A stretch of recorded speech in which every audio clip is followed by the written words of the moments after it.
Et j'ai intitulé cette prédication « Et si on se souvenait ?» Et si on se souvenait? Et si on regardait un peu en arrière? Pas forcément en arrière de notre vie, mais en arrière de l'histoire du salut. La Pentecôte, ce que nous fêtons aujourd'hui, est un événement très important pour nous. Alors peut-être qu'on peut mettre des degrés d'importance dans les événements, je ne sais pas où est-ce que vous placeriez la Pentecôte, mais je crois que pour le chrétien, la Pentecôte est un événement très important. Mais concrètement, la Pentecôte, c'est quoi? Le premier texte qui nous viendrait évidemment à l'esprit serait très probablement Actes chapitre 2. Ah bah oui, la Pentecôte à Jérusalem, la première.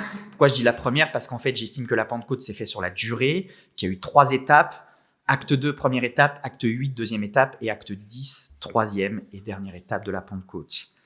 Et donc, vous imaginiez probablement que j'allais partir sur acte 2, le texte de base classique, l'Esprit est venu. Mais non, le Seigneur m'a conduit ailleurs, chez Ézéchiel. Ézéchiel, la Pentecôte, le lien, vous allez voir qu'il y en a un. Je vous propose donc ce matin de voir des textes moins connus, mais des textes qui sont non moins en rapport avec la Pentecôte. Alors, pourquoi Ézéchiel? Parce que déjà, sous l'Ancienne Alliance, les prophètes avaient annoncé une œuvre future de l'Esprit. Et qu'il est donc intéressant de lire ces textes pour nous éclairer sur ce que nous fêtons aujourd'hui. Et oui, il n'y a pas que Acte 2 qui parle de la Pentecôte. Il y a aussi d'autres textes. Mais avant de nous pencher sur ce texte, quelques éléments de contexte pour mieux comprendre les prophéties que nous allons lire. Dans un premier temps, dans son livre, Ézéchiel a prophétisé la fin de Jérusalem et de Juda. Ah oui, je ne vous l'ai pas dit. Ézéchiel est un peu, entre guillemets, un prophète de malheur. C'est-à-dire qu'il vient annoncer que des mauvaises choses. Dans un premier temps, il prophétise donc la fin de Jérusalem et de Juda. Pourquoi? En cause l'abandon du Seigneur, à cause du péché du peuple élu et surtout sa non-repentance. Le peuple a persévéré dans son péché et cela a conduit à un châtiment de la part de l'Éternel, la fin de Jérusalem et la fin de Juda. Cette prophétie s'est réalisée avec les Babyloniens et vous connaissez du coup ce qui s'est passé, une déportation massive, c'est ce qu'on appelle l'exil. Dans un second temps, Ézéchiel a prophétisé sur le châtiment, mais non pas cette fois-ci des Juifs, mais des peuples qui ont contribué à la chute d'Israël. Oui, il n'allait pas laisser les Babyloniens tranquilles. Donc il prophétise sur leur châtiment, et d'ailleurs, Babylone va tomber également. Et enfin, dans un troisième temps, on va souffler un peu, quelque chose d'un peu plus agréable. Le prophète de l'Éternel ouvre aux exilés les perspectives glorieuses que Dieu leur réserve dans l'avenir. Autrement dit, il prophétise d'abord ce qui va se passer, chute de Juda et Jérusalem. Ensuite, il prophétise la chute des autres peuples. Et enfin, l'avenir. Les perspectives glorieuses que Dieu réserve à son peuple dans l'avenir. On est donc dans la 3e et dernière partie du livre d'Ézéchiel. C'est ce qu'on appelle le livre de la consolation. Vous avez peut-être déjà entendu ce terme. Et c'est dans ce livre de la consolation que se situe notre lecture d'aujourd'hui. Alors, à partir du texte d'Ézéchiel, je nous propose de voir ensemble 2 souvenirs de ce que Dieu a fait pour nous. Le premier souvenir, c'est que nous sommes restaurés par grâce pour sa gloire. Restaurés par grâce pour sa gloire. Le deuxième souvenir, c'est que nous sommes purifiés par son esprit. Et là, vous allez voir le lien avec la Pentecôte. Restaurés par grâce pour sa gloire. Je vous invite à ouvrir nos Bibles dans le livre d'Ézéchiel. Ézéchiel est assez facile à trouver puisque c'est un livre qui est assez gros. Il se trouve après les Lamentations de Jérémie, qui lui est un tout petit livre, donc visait plutôt Jérémie. grosso modo vers les 2 tiers de votre Bible, environ. Ézéchiel chapitre 36, et je vais lire des versets 16 à 24. Ézéchiel 36, versets 16 à 24. Il se trouve avant Daniel, avant ce qu'on va appeler plus tard les petits prophètes. Pas petits au sens de leur prophétie, mais petits au sens de la taille des livres, qu'on soit bien d'accord. Ézéchiel 36, versets 16 à 24. Accrochez vos ceintures, ça envoie. Donc c'est évidemment Ézéchiel qui parle. Ézéchiel 36, 16. L'Éternel m'adressa la parole en ces termes. Fils d'homme, lorsque les gens de la communauté d'Israël habitaient dans leur propre pays, ils l'ont rendu impur par leur manière de vivre et leurs actes. Leur conduite était en effet aussi impure à mes yeux que l'impureté menstruelle. J'ai répandu ma fureur contre eux à cause des crimes qu'ils avaient commis dans le pays et parce qu'ils avaient rendu leur pays impur par leurs idoles infâmes. Je les ai dispersés parmi les autres peuples. Ils ont été disséminés en divers pays. J'ai exercé sur eux le jugement que méritaient leur conduite et leurs actes. Et lorsqu'ils sont arrivés chez les peuples parmi lesquels ils ont été bannis, ils m'ont profané, moi qui suis saint. En effet, on disait à leur sujet, ces gens-là sont le peuple de l'Éternel, mais ils ont dû sortir de son pays. Alors, j'ai eu égard à ma sainte personne que la communauté d'Israël a profanée parmi les peuples chez qui elle s'est rendue. C'est pourquoi, dis à la communauté d'Israël, voici ce que dit le Seigneur l'Éternel, si je vais intervenir, ce n'est pas à cause de vous que je le fais.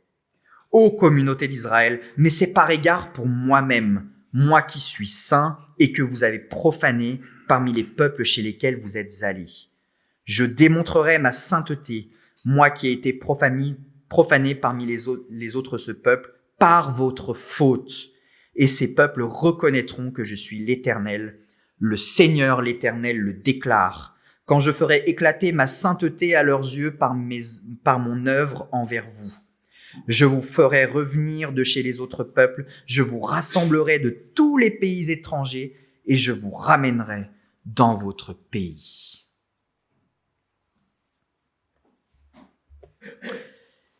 Dieu, par l'intermédiaire de son prophète, rappelle les faits qui ont valu à son peuple sa punition.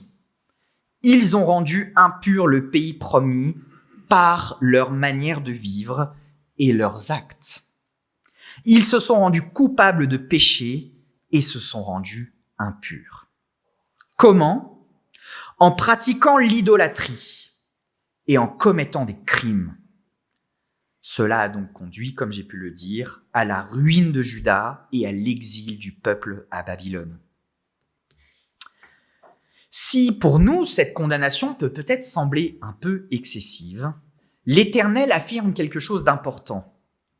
Il affirme que cette punition est juste. Verset 19, « J'ai exercé sur eux le jugement que méritaient leur conduite et leurs actes. » Qu'est-ce que ça veut dire ? Ça veut dire que Dieu ne plaisante pas avec le péché. Nous, en tant qu'êtres humains, parfois avec le péché, on peut dire « Oh, c'est bon, c'est pas si grave après tout. » Pour Dieu, c'est pas la même chose. Pour Dieu, ce qu'a fait Israël mérite la destruction et l'exil. Une réponse forte pour un péché fort, grave. Il n'y a pas de petit péché pour le Seigneur. Ce qui est intéressant à souligner, c'est l'aspect collectif. Et on peut alors s'interroger. Est-ce que ça ressemble comme à l'armée ? Un fait une bêtise et tous payent. Est-ce qu'il en est ainsi pour Israël ? Est-ce que vraiment tous ont commis des crimes et tous se sont rendus impurs ? 2 éléments de réponse à cette question. 1. Le péché est une corruption contagieuse. Il est entraînant et il fait sauter les barrières de notre morale, de notre éthique. Peut-être que vous avez déjà vécu ça ou que vous l'avez vu à l'école, à la fac ou même au sein du travail avec les collègues qui vous disent « Oh, allez, c'est pas bien grave, puis on va se marrer. » Et puis on se laisse entraîner par le groupe, et puis on dit « Ah, puis après tout, peut-être que j'en fais trop, et puis peut-être qu'ils ont raison, peut-être que c'est pas si grave. » Et puis on suit le mouvement. Le péché est une corruption contagieuse. Il entraîne et fait sauter les barrières de notre morale, de notre éthique. Ce que finalement on se serait interdit à faire tout seul, en groupe, ça passe. Ainsi, le péché émousse notre perception et rend plus acceptable ce qui en réalité ne l'est pas. J'ai toujours été marqué de voir qu'on peut être face à des images choquantes qui nous marquent, et puis à force de revoir des choses similaires, ça finit par devenir une forme de norme. Oh, la guerre et les massacres, c'est partout pareil après tout. Puis ça nous choque de moins en moins, ça nous touche moins, et puis à la fin, ça devient banal. Deuxième élément de réponse, l'ancienne alliance n'était pas une alliance individuelle, mais une alliance collective, celle d'un peuple avec son roi. C'était le roi Dieu qui avait fait alliance avec son peuple qui se l'était acquis. Et donc, si des membres du peuple commettaient la faute, elle devenait collective. C'est pourquoi, par exemple, il fallait éloigner sous l'ancienne alliance du milieu du peuple un pécheur ayant commis un crime. Vous avez sûrement déjà lu ça.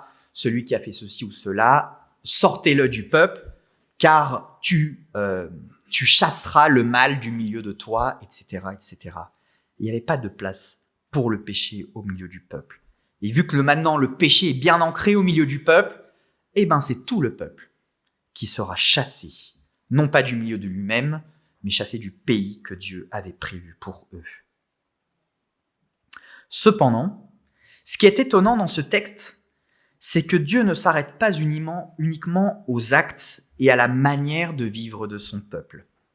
Il constate l'impact que cela a sur la sainteté de Dieu. Et ça, c'est intéressant. Dans un premier temps, le péché, on va voir l'impact que ça a sur nous, éventuellement sur notre entourage proche. J'ai fait tel choix, mince, ma famille va en payer les conséquences, ou mes amis, ou peut-être même l'Église. Mais qu'est-ce que ça fait pour Dieu ? Quel est l'impact sur lui ? Non seulement Israël a souillé le pays et ils se sont rendus impurs, mais plus encore, ils ont profané le Saint des Saints, l'Éternel. Comment ? En jetant le discrédit sur le seul vrai Dieu. Ils l'ont discrédité. Suivons la logique. Si le Dieu d'Israël n'a pas pu protéger son peuple de ses ennemis, ni son sanctuaire à Jérusalem, je rappelle que le temple a été détruit, alors cela peut signifier deux choses. Soit c'est un Dieu qui est faible, qui est impuissant, qui ne sait pas protéger son peuple et qui ne sait même pas se protéger lui-même, soit tout simplement, il n'existe pas. Et c'est ce que les autres peuples ont commencé à se dire. Ah, Israël, en fait, c'est facile. Ils croient en un Dieu qui fait rien. Ils ont discrédité Dieu par leur attitude. Petit rappel, Israël avait une mission que Dieu lui avait confiée, celle de témoigner aux autres nations que le seul vrai Dieu est celui d'Israël. Est-ce qu'en agissant ainsi, leur mission est remplie ? Non. Non seulement elle n'est pas remplie, mais pire encore, ils l'ont discréditée. Ils ont souillé le peu de considération que pouvaient avoir les autres nations de l'Éternel. Et ça, c'est grave. Dans l'Écriture, on a l'habitude de voir le Seigneur avec compassion. C'est le Dieu qui nous aime, c'est le Dieu qui est tendre, c'est le Dieu qui fait grâce. Oui. Mais cette compassion, elle le conduit à relever et à restaurer le pécheur. Mais ici, ce n'est pas la compassion de Dieu qui le fait agir. On aurait pu se dire « Ah, il a encore eu pitié de son peuple ». Non. C'est le souci qu'il a de sa propre gloire qui le fait agir. Ce n'est pas à cause de vous que je vais intervenir, mais c'est par égard pour moi-même, dit l'Éternel. Moi qui suis saint et que vous avez déshonoré. Je paraphrase le verset 22. En fait, le peuple juif n'a rien en lui-même qui pourrait pousser l'Éternel à produire sa restauration. C'est un peuple au cou raide, dit l'Écriture. Ça veut dire qu'il ne plie pas la tête devant l'Éternel. Il ne se soumet pas. Mais pourtant, le Seigneur lui accordera le salut pour démontrer aux autres peuples qu'il est le seul vrai Dieu. C'est ça la raison. En fait, je lisais dans un commentaire quelque chose de très intéressant. Un commentateur relevait que ce texte est particulièrement humiliant pour le pécheur. Il lui met la honte. Ici, Dieu sauve des humains non pour leur valeur. Il les sauve pour lui-même, pour sa gloire.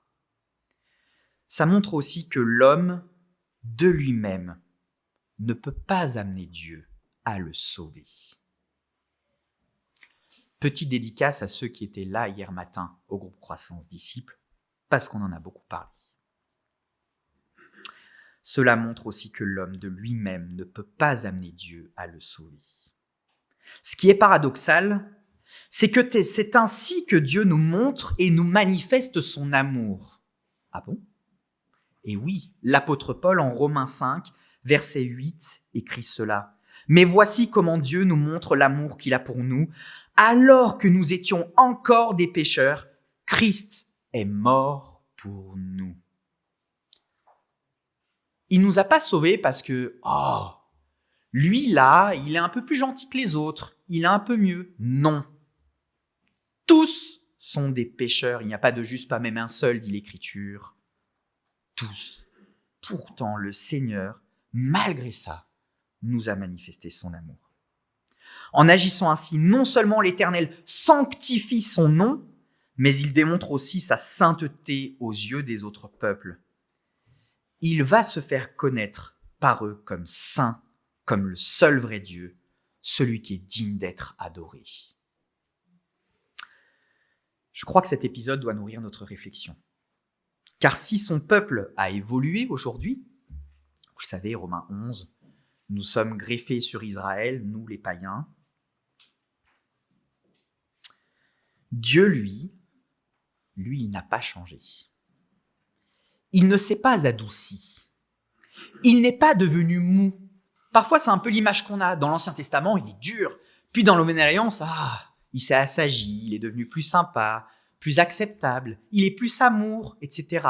Il n'y a aucun texte biblique qui va dans ce sens. Je vous le dis. Au contraire, il y a des textes qui disent que Dieu est immuable. Ça veut dire qu'il ne change pas. Le Dieu qu'on lit là dans Ézéchiel 36 est exactement le même qui est mort sur la croix pour vous. Il ne change pas. Il ne s'est pas adouci. Il n'est pas devenu mou. Dieu est éternellement juste pour toujours et à jamais. Alors un frère me partageait récemment, un frère qui n'est pas de l'Église, sa souffrance de voir des cultes dans différentes églises qu'il a visitées, des cultes vidés de leur substance. Il a même utilisé le terme, il me dit, tu sais, j'ai visité pas mal d'églises en région parisienne et je me suis rendu compte que les cultes étaient profanés, quoi. Je me dis, ah bon et tout. Pourquoi ? Parce que on vient écouter un message motivant qui nous rebooste dans notre routine ou dans les difficultés que nous traversons. Ou peut-être on vient passer de bons moments avec des personnes que l'on aime. Des moments joyeux, avec de la musique en plus. Pour d'autres, le culte revêt une forme d'évasion, une parenthèse dans sa semaine. D'autres encore y trouvent la possibilité de se mettre en avant. Ah, je vais à l'église, c'est le moment où je vais me montrer. Mais, rendons-nous réellement un culte au Seigneur. Je veux dire par là un culte en esprit et en vérité. C'est ça la vraie question. C'est-à-dire un culte avec la crainte qui s'impose, la crainte qui va avec.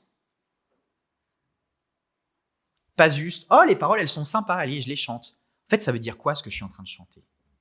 Quand j'écoute la parole là qu'on est en train de lire, il y a quoi dedans? Qu'est-ce que ça veut dire pour moi?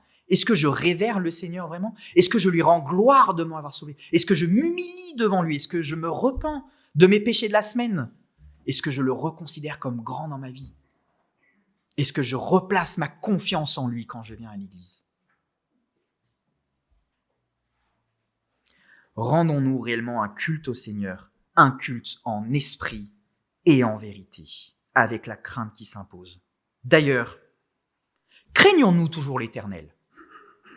Ou est-ce que l'Éternel, c'est le bon copain maintenant? Ou est-ce qu'il garde sa place de l'Éternel et moi je suis sa création? On lui a tous remis notre vie, ici. Remettre notre vie, la confiance qu'on a en lui, c'est admettre qu'il peut faire absolument tout ce qu'il veut de nous. Si demain il me ramène à lui, gloire à lui. Craignons-nous toujours l'Éternel, le Dieu des armées célestes, celui qui a châtié son peuple ici et qui n'a pas changé. Est-ce que nous aussi, nous souillons l'Éternel par notre manière de vivre, par nos paroles, par nos actes? En fait, est-ce qu'on lui manque de respect? Ou est-ce qu'on considère sa vraie place? Tout cela peut avoir un impact énorme sur le témoignage de sel et lumière que nous sommes censés porter aux nations. Lui se dit chrétien. Je le sais, un jour il me l'a dit à la machine à café. Mais quand on regarde comment il est au travail, son Dieu, ça doit pas être très sérieux tout ça. Gare à celui ou celle qui ne craint plus le Seigneur. Mais quel est le rapport avec la Pentecôte dans tout ça? Cette restauration prophétisée commencera par un retour de l'exil, oui, mais elle ne s'arrête pas là. Le prophète va annoncer une œuvre de transformation intérieure des membres de son peuple, et c'est là mon deuxième point. Souvenons-nous que nous sommes purifiés par son esprit. Retournons dans Ézéchiel 36 et lisons la suite, les versets 25 à 32. Texte assez connu. « Je répandrai sur vous une eau pure afin que vous deveniez purs. Je vous purifierai de toutes vos souillures et de toutes vos idoles. Je vous donnerai un cœur nouveau et je mettrai en vous un esprit nouveau. J'enlèverai de votre être votre cœur de pierre et je vous donnerai un cœur de chair. Je mettrai en vous mon propre esprit et je ferai de vous des gens qui vivent selon mes lois et qui obéissent à mes commandements pour les appliquer. Vous demeurerez dans le pays que j'ai donné à vos ancêtres et vous serez mon peuple et moi, je serai votre Dieu. Je vous délivrerai de toutes vos impuretés. Je commanderai au blé de pousser, je le ferai abonder et ne vous enverrai plus la famine. Je multiplierai les fruits des arbres et les productions des champs pour que jamais plus les autres peuples ne se moquent de vous parce que vous souffrez de la famine. Vous vous souviendrez alors de votre mauvaise conduite et de vos actes peu louables, et vous vous prendrez vous-même en dégoût à cause de vos fautes et de vos pratiques abominables. Mais sachez-le bien, ce n'est pas à cause de vous que j'agis de la sorte. Le Seigneur, l'Éternel, le déclare. Ô communauté d'Israël, ayez honte de votre conduite et rougissez-en. On va s'arrêter là. Si Israël s'est enfoncé dans le péché, l'Éternel ne l'y laisse pas. Non seulement il le sauve des conséquences de son péché, mais plus encore, il l'en délivre. Délivré du péché. Je répandrai sur vous une eau pure. Peut-être l'un des textes les plus connus d'Ézéchiel. La purification par l'eau, un peu comme un bain après avoir été sali. Et là, peut-être que vous faites le lien avec le baptême, qui symbolise notamment le bain. Mais pas uniquement le baptême physique, le baptême dans l'esprit. Car il ne s'agit pas d'être lavé uniquement extérieurement, d'être bien présentable, lavé en apparence. Car il y a une différence entre ce que l'on montre et ce qu'il y a réellement dans notre cœur. pouvez voir quelqu'un de très bien habillé, de très présentable, avec beaucoup de charisme, qui parle très bien, mais qui à l'intérieur est pourri. L'inverse est aussi vrai. Quelqu'un qui n'a rien du tout, qui n'est pas présentable, un peu comme le Seigneur d'ailleurs, où Ésaïe dit de lui qu'il n'avait rien pour attirer l'œil. C'est-à-dire qu'il n'était pas beau. Et pourtant, quelle perfection dans son cœur. Il s'agit là d'une purification non extérieure mais intérieure, celle qui nettoie l'idolâtrie et qui supprime ce qui rend impur et souille l'être. Dieu ne s'attaque pas uniquement aux conséquences, mais il prend le mal à la racine. Donner un cœur nouveau et mettre en nous un esprit nouveau. Ce n'est pas la première fois qu'Ézéchiel prophétise ces dons. Un peu plus tôt, au chapitre 11, versets 19 à 20, voici ce que prophétisait Ézéchiel. « Je leur donnerai un cœur qui me sera entièrement dévoué, et je mettrai en eux un esprit nouveau. J'ôterai de leur être leur cœur dur comme la pierre, et je leur donnerai un cœur de chair, afin qu'ils vivent selon mes ordonnances, qu'ils obéissent à mes lois et les appliquent. Ils seront mon peuple, et je serai leur Dieu. » Considérant l'idolâtrie dont est coupable Israël, le peuple de Dieu recevra un cœur non partagé, un cœur pleinement consacré à l'Éternel. Si le cœur de pierre peut représenter l'imperméabilité à la parole de Dieu, celui qui lui est rebelle, le cœur de chair, lui, est celui qui non seulement est réceptif à cette parole, mais qui est en plus disposé à s'y conformer, à y obéir, à la mettre en pratique. Il y a là un parallèle très fort avec Jérémie 31. Jérémie 31 qui prophétise la nouvelle alliance. C'est pour ça que le texte d'Ézéchiel s'inscrit dans cette nouvelle alliance et qu'il nous concerne. Car il n'est pas ici uniquement question d'Israël en tant que nation, mais d'Israël en tant que peuple de Dieu. Ils seront mon peuple et je serai leur Dieu. Qu'est-ce que ça veut dire ? On parle là de l'Église. L'Église. C'est une considération qu'on n'a pas souvent de la Pentecôte, mais je vais y venir un peu plus tard. Cette transformation va encore plus loin. Elle impacte notre pensée, notre volonté, nos désirs, bref, tout ce qui détermine la conduite d'un être vivant. Car l'eau purificatrice dont il est question, c'est l'Esprit de Dieu. Et c'est là le lien avec la Pentecôte. Ici, Ézéchiel prophétise la Pentecôte. Quand Jésus dit à Nicodème qu'il faut naître d'eau et d'esprit en Jean 3, l'eau est une image de l'Esprit Saint en tant qu'agent purificateur. Pareil pour le baptême d'eau qu'a administré Jean-Baptiste. Il préfigure le bain purificateur, le baptême dans l'Esprit, et prépare les gens à le recevoir. Acte 1, verset 5, c'est Jésus qui s'adresse aux apôtres qui dit « Car Jean a baptisé dans l'eau, mais vous, c'est dans le Saint-Esprit que vous serez baptisés dans peu de jours. » C'est ce qu'il y a eu en Acte 2. Plus encore, on continue dans l'échelle. L'Éternel promet la prospérité matérielle. Alors, permettez-moi de nuancer. Ici, Ézéchiel n'est pas en train de prophétiser que le peuple va être blindé de thunes. C'est pas ce qu'il est en train de dire. Car les promesses, si vous êtes attentifs, ce sont des promesses de nourriture. En fait, les promesses de ce que l'être humain a besoin, pas du surplus, afin de ne plus souffrir de la famine, dit-il en argumentant. Autrement dit, c'est là la promesse d'avoir ce dont nous avons besoin. Car Dieu est un bon père qui prend soin de ses enfants. Maintenant, je suis bien placé pour le savoir. Quand mon fils il crie pour avoir à manger, il compte sur moi pour lui donner à manger. C'est pas lui qui va aller faire les courses, acheter son lait, etc., etc. Non, il compte sur moi. Est-ce que nous, en tant que croyants, nous comptions sur le Père Céleste pour qu'il nous apporte aussi ce dont nous avons besoin? Et le Seigneur l'a dit en Matthieu 6. Ne vous inquiétez pas de ça. je m'en occupe.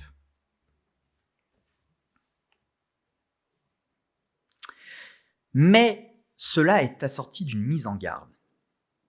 Se souvenir de notre mauvaise conduite et de nos actes peu louables.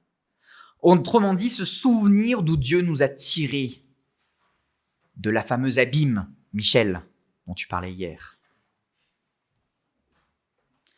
Non pas se souvenir juste pour se rappeler ou pour se faire du mal, non, mais pour produire une prise de conscience de notre culpabilité et éprouver la honte à l'égard de nos fautes, car c'est cela qui produit la vraie repentance.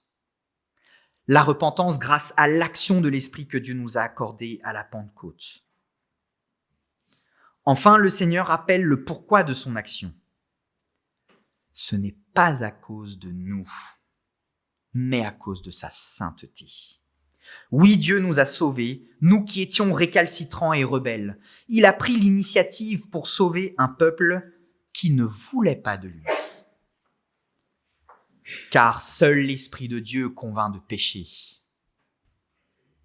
Et seul son Esprit produit en nous le vouloir et le faire. Paul écrivait en Romains 9, verset 16, « Cela ne dépend donc ni de la volonté d'un homme, ni de ses efforts, mais de Dieu qui fait grâce. » Mais de Dieu qui fait grâce. Pour conclure, Ézéchiel, comme d'autres prophètes, Joël, Jérémie par exemple, a prophétisé une œuvre future de l'Esprit. Cette œuvre est à la fois individuelle et consiste à la purification intérieure du pécheur, mais aussi collective, de par le rassemblement d'un nouveau peuple de Dieu, un nouvel Israël, l'Église. C'est ce qu'avait prophétisé Ésaïe et c'est ce qui est accompli, c'est ce que dit Paul en Romains 11. Car si la Pentecôte, c'est la venue de l'Esprit, oui, c'est aussi la naissance de l'Église. Le peuple de Dieu de la Nouvelle Alliance. Il y a d'ailleurs un parallèle assez fort avec l'Ancien Testament. Quand Dieu a créé son peuple, sous l'Ancienne Alliance, le peuple d'Israël, il l'a créé à partir des descendants de Jacob, de 12 enfants, qui deviendront plus tard les 12 tribus d'Israël, Juda, Éphraïm, Dan, etc., etc. Au moment de la Pentecôte, il y a combien d'apôtres ? Il y en a 12. C'est un parallèle très fort entre la création du peuple de la Nouvelle Alliance avec les 12 tribus et la création du nouveau peuple de Dieu avec les 12 apôtres. La Pentecôte, c'est la naissance de l'Église. D'où l'importance que nous devons aussi accorder à l'Église. Allez, je ne peux pas m'en empêcher. Petit rappel de notre vision. Mieux comprendre l'Église pour mieux la vivre. Mieux la comprendre, c'est aussi savoir d'où elle vient. Ses racines. Les racines de l'Église, c'est la Pentecôte.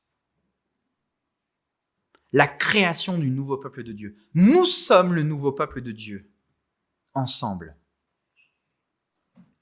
Le texte d'aujourd'hui nous invite à reconsidérer l'œuvre de Dieu pour nous. Il nous a restaurés par grâce, pour sa gloire. Est-ce qu'en retour, nous l'adorons en esprit et en vérité ? Car c'est là le culte, dit l'apôtre Paul, le culte raisonnable. Il dit pas, c'est intéressant, alors si vous faites ça, ce sera le super culte. Vous serez vraiment les meilleurs croyants. Non, il dit, c'est le culte raisonnable. Ça veut dire, c'est le truc de base.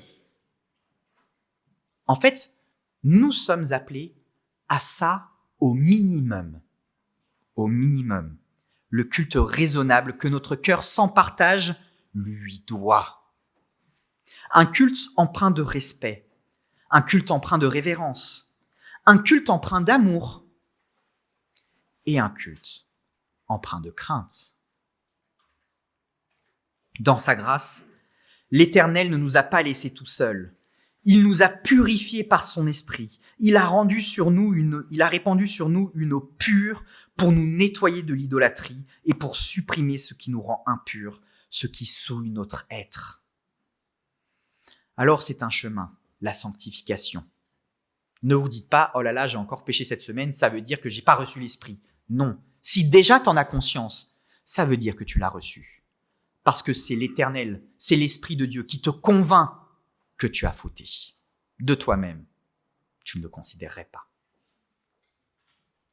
Il nous a donné un cœur nouveau pour être réceptif à sa parole et pour être disposé à lui obéir. Ah, être réceptif à la parole de Dieu, c'est une chose. La mettre en pratique, c'en est une autre. Je m'inclus dedans, qu'on soit bien d'accord. Non, parce que je suis loin d'être parfait. En ce jour de célébration de la Pentecôte, rendons gloire à Dieu pour tout ce qu'il a fait et ce qu'il continue à faire dans notre vie et dans notre cœur, par l'Esprit qu'il nous a donné dans sa grâce. Et enfin, en ce jour de commémoration, rendons gloire à Dieu, car depuis la Pentecôte, nous sommes son peuple et il est notre Dieu. Amen.